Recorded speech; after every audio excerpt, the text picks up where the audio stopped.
बात करेंगे हरियाणा राज्यसभा चुनाव की, जो बहुत दिलचस्प था। और आप जानते हैं कि किस तरीके से चुनाव शुरू हुआ था, फिर समर्थन जुटाने का सिलसिला था, लेकिन आखिरकार जब नतीजे की बात आई तो देखते ही देखते 3 बजे तक का समय लग चुका था। राज्यसभा चुनाव का रिजल्ट घोषित हुआ लगभग 2 बजे के बाद, और उसके बाद बीजेपी के कृष्णलाल पवार की जीत की खबर सामने आई। लेकिन सबसे बड़ी बात यह थी कि सबसे बड़ा सवाल था कि कौन जीतेगा, निर्दलीय उम्मीदवार कार्तिकेय शर्मा जीतेंगे या कांग्रेस के अजय माकन। अब इसका जवाब भी मिल चुका है। निर्दलीय उम्मीदवार कार्तिकेय शर्मा ने आखिरकार बाजी मार ली है, उनकी जीत हुई है। रिकाउंटिंग के बाद विजयी घोषित हुए निर्दलीय उम्मीदवार कार्तिकेय शर्मा बहुत कम अंतर से अजय माकन हारे हैं।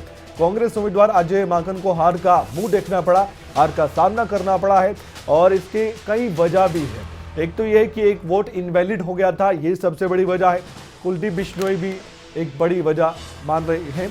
और हमारे साथ इस वक्त कृष्णलाल पवार साहब जुड़ चुके हैं, जो कि अब राज्यसभा जा रहे हैं।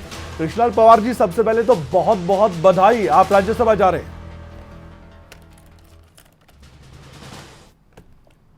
पवार साहब, मेरी आवाज आ रही है? हाँ, आगे बहुत बहुत बधाई सर, आप राज्यसभा जा रहे हैं। धन्यवाद जी आपका। आपके ऊपर बहुत बड़ी जिम्मेदारी भी अब हो जाएगी, हरियाणा की, पानीपत की। आप पानीपत से आते हैं, और साथ ही अब आपको मुद्दे भी हरियाणा के उठाने होंगे। हरियाणा की जनता को आपसे बहुत उम्मीदें होंगी सर।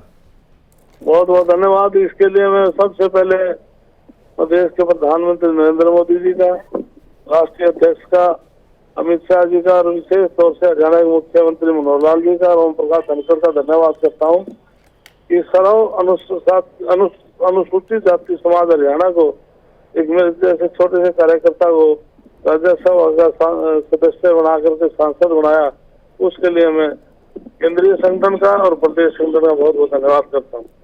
अच्छा, एक दिलचस्प मुकाबला भी आपने देखा कृष्णलाल पवार जी, एक दिलचस्प मुकाबला आपने देखा। आप अपनी जीत को लेकर तो आश्वस्त थे, लेकिन एक जिम्मेदारी आप पर, आपकी पार्टी पर यह भी थी कि निर्दलीय उम्मीदवार को जिताया जा सके।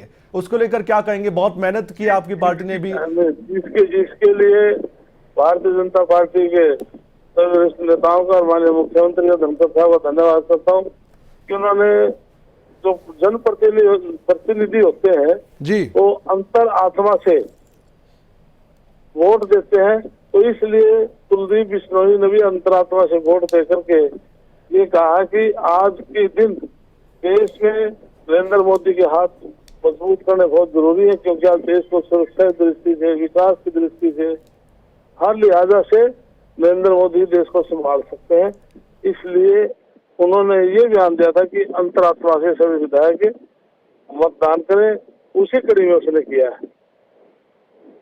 पवार जी, हम देख रहे हैं तस्वीर में मुख्यमंत्री आपको मिठाई खिलाते नजर आए थे, और ये रात के 3 बजे की बात की खबर है। हम भी मुख्यमंत्री से हमने भी बातचीत की थी रात को 3 बजे के करीब, 2:50 पर खबरें भी तक। क्या कहा मुख्यमंत्री ने सबसे पहले आपको? मुख्यमंत्री ने आके हमें आशीर्वाद दिया, बधाई दी, और उन्होंने 90 के 90 विधायकों का धन्यवाद किया, और विशेष तौर से जिन विधायकों ने सपोर्ट किया उनको तो विशेष तौर से कहा था।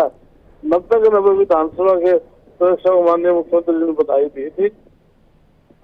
एक अंतिम सवाल आपसे सर, एक अंतिम सवाल आपसे। हरियाणा के मुद्दों को जोरों शोरों से आप राज्यसभा में उठाने जा रहे हैं, हम ये उम्मीद करते हैं किस तरह से आप राज्यसभा में हरियाणा की आवाज बुलंद करेंगे?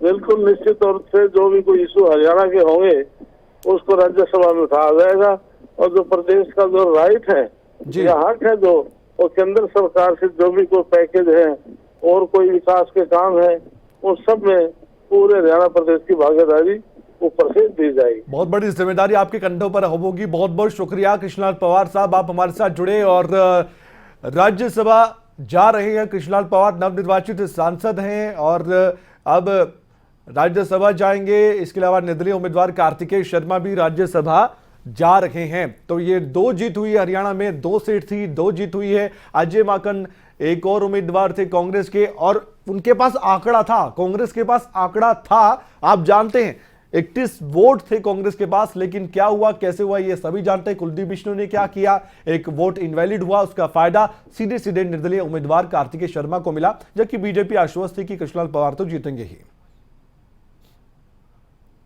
और साथ ही हमने तो एक्सक्लूसिव बातचीत की अभी कृष्णलाल पवार साहब से, लेकिन जिस दौरान कृष्णलाल पवार जीते थे, क्योंकि औपचारिक उनकी जीत थी, उनका जीतना लगभग तय ही था, तय होने के बाद भी एक खुशी होती है जब घोषणा होती है कि आप जीत चुके हैं। तो उसके बाद कृष्णलाल पवार ने क्या कहा था वो भी आप सुन लीजिए।